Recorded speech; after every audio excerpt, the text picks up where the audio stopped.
Lu pernah nggak sih duduk di kamar tengah malam, ngerasa stuck banget, gaji lu pas-pasan, kerja keras, tapi kayaknya hidup lo nggak maju-maju.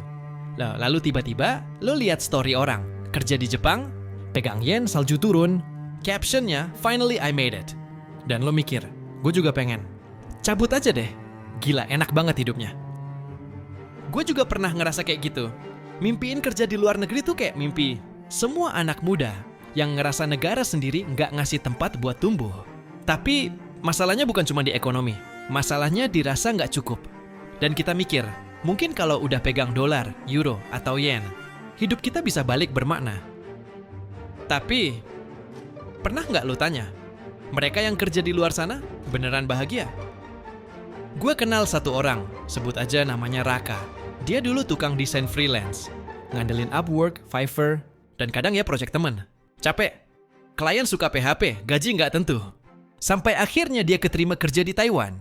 Orang-orang bilang, gila, lo keren. Tapi di balik senyumnya, Raka cerita, gue capek, dapat uang iya, tapi gue sendirian.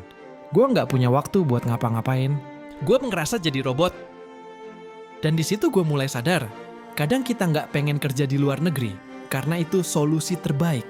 Kita cuma pengen pergi dari hidup yang sekarang. Kita kira yang rusak itu tempatnya, padahal kadang yang belum selesai itu dalam diri kita sendiri. Jangan salah, banyak yang sukses kerja di luar. Tapi bedanya satu, mereka nggak lari. Mereka datang dengan tujuan. Dan itu dua hal yang beda banget. Datang buat bertumbuh, atau datang karena kabur dari rasa kalah. Jadi tadi kita udah ngobrol soal cerita Raka yang coba lari ke luar negeri kan? Nah, sekarang kita coba lihat lebih dalam lagi. Apalagi sih yang sebenarnya terjadi di dunia kerja luar negeri? Coba deh lu pikirin. Kalau kita ngomongin soal gaji, semua orang pasti kepikiran angka gede. Yen, dolar, euro, mimpi banget kan? Tapi, apa lu pernah mikir gimana sistem kerjanya? Berapa banyak jam yang harus lu abisin untuk ngejar gaji itu? Atau, mungkin lu berpikir kerja di luar negeri cuma soal perubahan, dari yang miskin jadi kaya. Tapi, seberapa sering orang yang kerja di luar sana benar-benar merasa puas? Apa benar segampang itu? Bayangin lo kerja di negara yang gaji tinggi, tapi lo hidup sendirian, jauh dari keluarga. Kalau lo nggak berhati-hati, yang lo kejar bisa jadi hilang arah. Salah satu hal yang orang sering lupa adalah soal work-life balance. Gaji gede emang penting, tapi kita juga harus punya hidup yang lebih dari sekadar kerja. Misalnya aja, di negara-negara seperti Jepang dan Korea Selatan, jam kerja itu gila. Kalau lo nggak siap mental, lo bisa terjebak dalam toxic work culture yang ngebuat lo merasa lelah banget. Di sisi lain, ada juga hal yang nggak bisa dipungkiri. Ada banyak negara yang ngerasain shortage tenaga kerja dan mereka butuh orang dari luar untuk bekerja.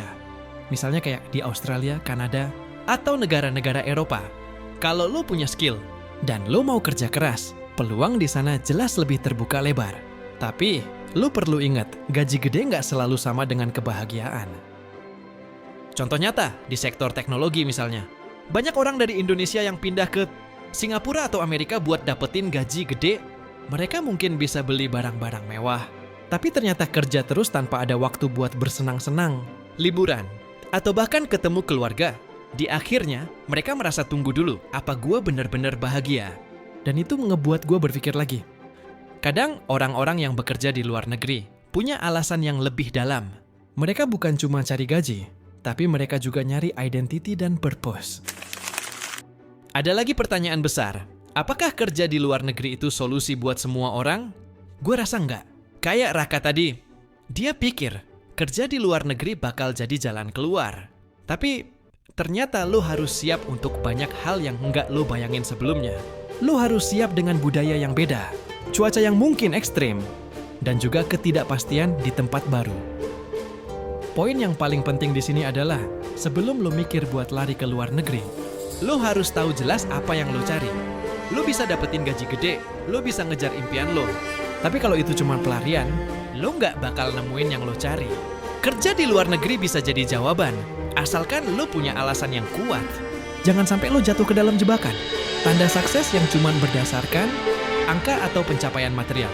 Kadang, yang lebih penting adalah kualitas hidup lo. Bukan cuma jumlah gaji yang bisa lo dapetin. Kunci dari semua ini, apa lo siap berjuang dengan alasan yang jelas? Bukan cuman kabur dari kenyataan. Karena kalau enggak, lo malah akan terjebak dalam siklus yang enggak ada habisnya. Sekarang kita masuk ke bagian yang lebih mendalam. Strategi dan persiapan yang harus lo lakukan kalau emang lo kepikiran untuk kerja di luar negeri. Karena nggak bisa sembarangan, bro.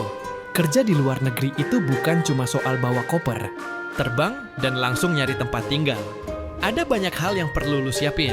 Mental, skill, dan yang nggak kalah penting, perspektif lo tentang tujuan lo. Pertama, lo harus mikirin keahlian spesifik yang lo punya. Setiap negara punya standar dan kebutuhan yang berbeda-beda. Misalnya, negara maju kayak Amerika Serikat atau Inggris, mereka pasti butuh tenaga ahli di bidang teknologi, engineering, medis, dan beberapa bidang lain yang udah sangat spesifik. Kalau lu nggak punya skill yang bisa diandalkan, lu bakal kesulitan cari pekerjaan. Dan yang lebih parah, lu bisa jadi korban exploitation. Jadi, lu harus siapin diri lu dengan skill yang sesuai dengan pasar kerja yang lu tuju. Jangan cuma ikut-ikutan tren, karena itu bisa berisiko. Lanjut ke yang kedua, persiapkan mental lo. Lo nggak bakal selalu dapat kehidupan yang nyaman di luar negeri.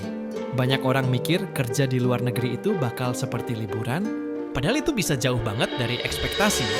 Lo bakal ngerasain culture shock, susah beradaptasi dengan peraturan yang berbeda, bahkan mungkin merasa kesepian karena jauh dari keluarga dan teman-teman. Lo juga harus siap menghadapi tekanan yang lebih besar, karena nggak ada yang namanya easy money di luar negeri. Kalau lo nggak siap mental, lo bisa gampang stres, merasa terasing, atau bahkan berpikir buat pulang lagi ke Indonesia dengan tangan hampa. Nah, selanjutnya, ada yang perlu lo pikirin. Apakah lo punya jaringan yang kuat di luar sana? Jaringan itu penting banget, karena di luar negeri, koneksi bisa jadi penentu apakah lo akan sukses atau gagal.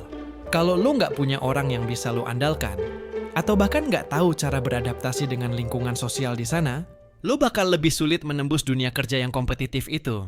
Banyak orang sukses di luar negeri, bukan cuma karena mereka punya skill yang tinggi, tapi juga karena mereka punya koneksi yang kuat, yang bantu mereka membuka peluang. Tapi yang lebih penting, lo harus punya tujuan yang jelas, kenapa lo mau kerja di luar negeri. Apa lo cuma mau cari gaji gede? Apa lo cuma ingin nunjukin ke orang lain kalau lo bisa berhasil? Atau ada alasan lebih dalam? Seperti mencari pengalaman hidup, belajar budaya baru, atau bahkan mencoba membangun sesuatu yang lebih besar dari sekadar uang. Semua itu bakal mempengaruhi kualitas hidup lo dan kepuasan lo dalam bekerja. Jadi, sebelum lo nentuin pilihan, pikirin lagi, apa yang benar-benar lo cari? Apakah lo siap untuk menghadapi tantangan yang datang? Apa lo punya alasan yang cukup kuat untuk ngadepin semua keraguan dan rintangan?